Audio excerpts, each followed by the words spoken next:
ستمبر کی 7 تاریخ، اور وہ ہمارے لیے پاکستان کی مسلمانوں کے لیے اس لحاظ سے بڑی تاریخی ہے کہ یہ وہ دن تھا جس دن پاکستان میں رسول اللہ صلی اللہ علیہ وسلم کی ختم نبوت کے دشمنوں کو یعنی قادیانیوں کو کافر قرار دیا گیا تھا۔ تو 1974 غالباً 1974، اور یہی 7 ستمبر یہ دن بھی اس میں چونکہ قریب تھا، تو اس میں میرا خیال تھا اگر وقت بچا تو اس تحریک کے بارے میں آپ کو تھوڑا سا بتاؤں گا کہ یہ کتنی قربانیاں دی گئی ہیں۔ آج اگر امت مسلمہ اس معاملے میں حساس ہے، اور پاکستان میں اگر اس کے حوالے سے ایک حساسیت ہے،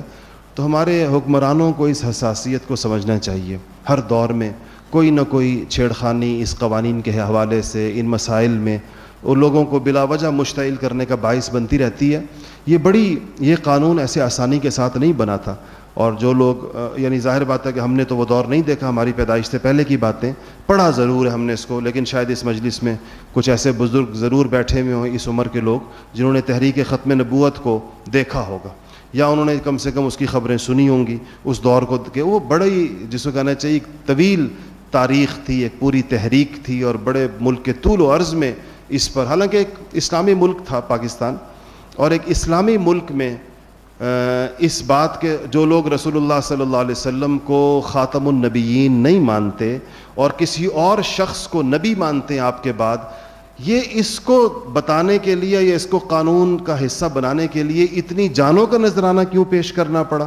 اس کے لیے اتنی سینکڑوں ہزاروں شہادتیں کیوں دینی پڑیں، یہ ایک ایسا تاریخی معمہ ہے جو کبھی کسی کو، یعنی اگر تو ملک مسلمانوں کا نہ ہو یا اس میں مسلمان اکثریت میں نہ ہو پھر تو سمجھ میں آنے والی بات ہے، لیکن اس سے آپ اندازہ لگائیں کہ اس بات کو بھی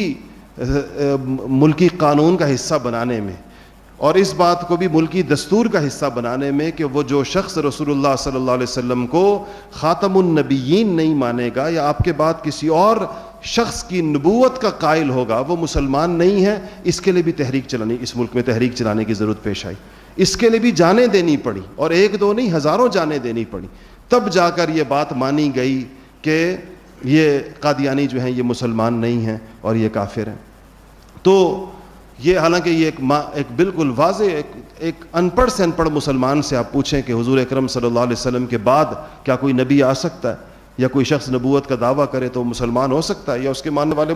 اس کو 2 + 2 = 4 کی طرح کی ایک بات ہے جو سب کے علم میں ہے، وہ چونکہ اسی موقع پر ہوئی، ہمیں اس کو تازہ رکھنا چاہیے، اس موضوع کو، اس تحریک کو، ختم نبوت کی تحریک کو، اس کے لیے دی گئی قربانیوں کو، اور جس طریقے کے ساتھ اس پوری امت نے اکٹھا ہو کر تمام مکاتب فکر کے علماء نے ایک پلیٹ فارم پہ کھڑے ہو کر جو اس بات اپنے امتی ہونے کا ثبوت دیا کہ رسول اللہ صلی اللہ علیہ وسلم کی ختم نبوت کے معاملے میں ہمارے درمیان کسی قسم کا کوئی اختلاف نہیں ہے، یہ ایک اس امت کی ایک یکجہتی کا بھی ایک بہت بڑا ثبوت تھا، جو اس دور میں ہمارے بزرگوں میں سے حضرت عطاء اللہ شاہ بخاری رحمۃ اللہ علیہ کے بارے میں آتا ہے، انہوں نے بڑی قید و بند کی صحبتیں برداشت کی اس سلسلے میں، تو ایک بڑے ہی روایتی قسم کے پیر صاحب تھے، اور وہ بھی جیل میں تھے، تو حضرت عطاء اللہ شاہ بخاری رحمۃ اللہ علیہ ان کی خدمت کیا کرتے تھے، کہتے تھے کہ انہوں نے کبھی مشقت نہیں دیکھی، یہ تو آپ کو پتہ ہے پیروں کا ایک اپنا لائف سٹائل ہوتا ہے، تو وہ ہمیشہ ان کے ارد گرد خدام ہوتے ہیں، خدمت کرنے والے مرید، اور وہ بھی تحریک ختم نبوت میں گرفتار ہو گئے، تو جیل میں آ گئے۔ تو سید عطاء اللہ شاہ بخاری کے بارے میں آتا ہے کہ جیلوں کے اندر اس زمانے میں کوئی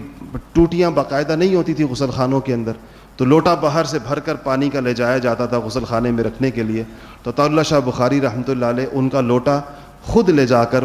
پانی کے لیے رکھا کرتے تھے